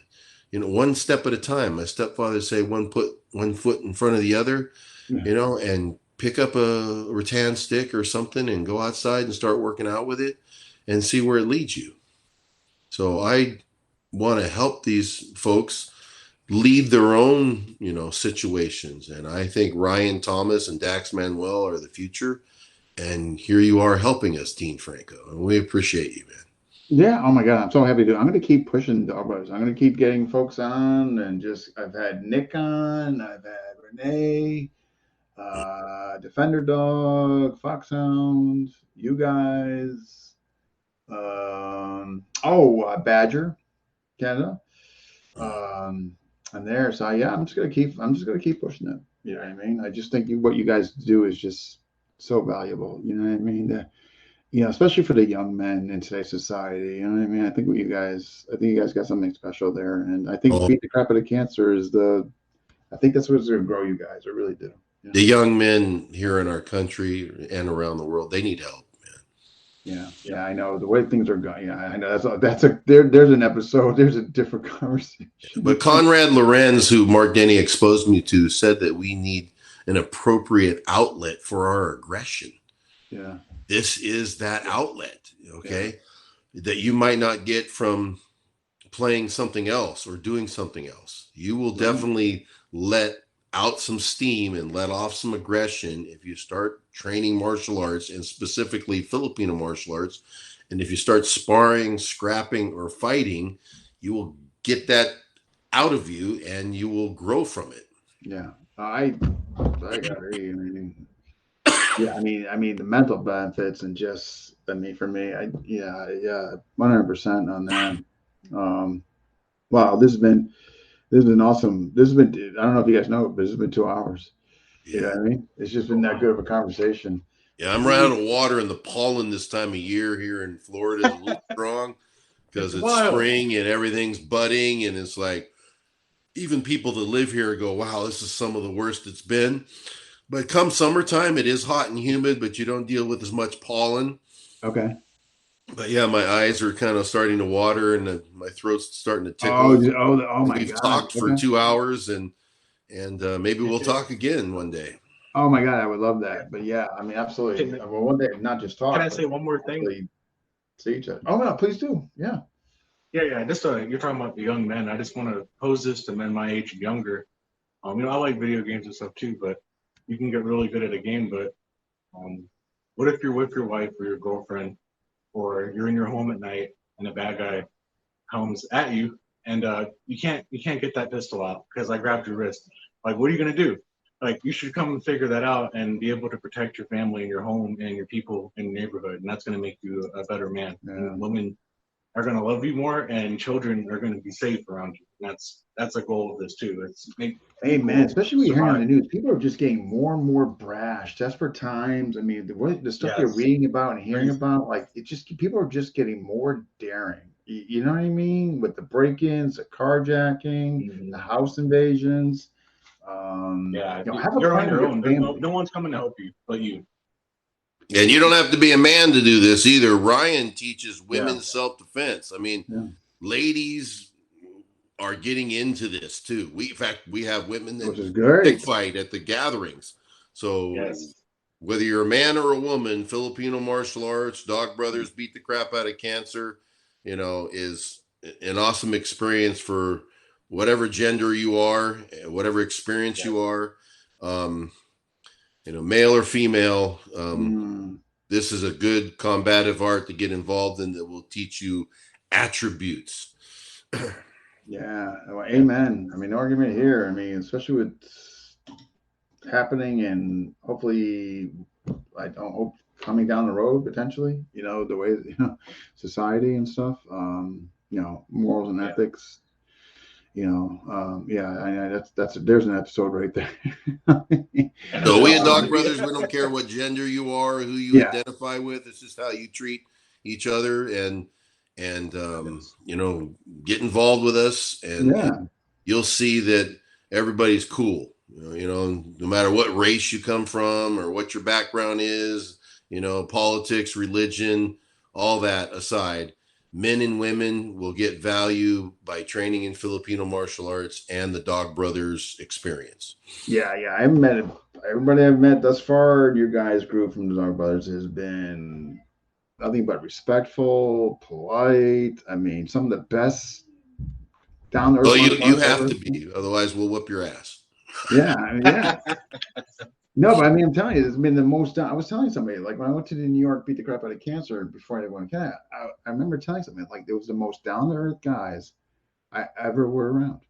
Like, there was no ego. They were just friendly. They were like, I mean, they were engaging. It was just like, yeah, there wasn't like a facade like with any of them. Like, yeah. I see that too. Every time I meet one, I'm like, oh, they're confident in who they are, because they can, they can be dangerous if they need to be. So they don't have to put on the air. They don't have to be a dickhead. Yeah, there's no show. That's freedom. Yeah. I mean, like somebody like Steve Sachs, Defender Dog. I mean, who's can be frightening. He is. He hit my leg too many times. I'm working on my footwork, fighting that guy. He will stand there and bang. You don't have to chase him. Yeah. But the most friendly, down to earth guy. The most violent people are peaceful. Yeah. And he can bring violence. Yes, he can. There's no doubt about it, man. That guy's scary, man. But hey, I appreciate you guys coming on. Thank you. This was great. Thanks for having us. Oh yeah, anytime. So what I do is I download it, and I'll definitely, if I can share it to your wall, I will. If not, if you guys got some privacy setups, what I'll do is I'll send it to Messenger instead. Okay. Thanks for your time. No, my God. Thank you guys, and appreciate it. And hopefully, I mean, that'd be nice to get down there in Orlando and meet all you guys. So when you get a better handle on that, Ryan, just let me know the dates, Yeah, absolutely. We'll have a good time. It's fun down here. Yeah. Lots of good food, lots of good entertainment, good fighting. Yeah, Florida's a good place to come. Yeah, it is. It is. I agree. Especially from good place to live too. I agree with that too. Very prosperous state. Yeah, I like it. The Carolina, well, we're gonna be out of here. Carolinas or Florida. We're moving. I can't wait. Florida, come on over there. You have a great time. Hang out with Grow with Chris and all the. It's gonna happen. I can't do Connecticut much longer. It's getting tough, man. Yeah. Very culturally diverse state. There's all kinds of people. Yeah. Different backgrounds, and there's lots of martial arts. Oh my God, your guys, the FMA community down there is growing. Phenomenal, Connecticut, not so much. Yeah. Like Florida and the Philippines, I saw where they have similar weather, and what was it? Grove Graham Frank was talking. Everybody said that it's very parallel. The weather there to what you guys have. I've heard that more than once. So yeah. But all right, you guys, be good. Hopefully we'll yes, definitely. Let's stay in touch for sure. That's right. You all have a blessed day. Thank you again. This is great. All right, you guys, take care. See you around. All right, take care, Mike. Aloha. All right, guys, that wraps up 406. That was a good one. Man, down to earth guys. Can't beat it, man. Yeah, I know. Honestly, I mean, the philosophy on Mike, I could definitely hang out with that guy. 100%. Who is next? That's a great question. I can give you an idea.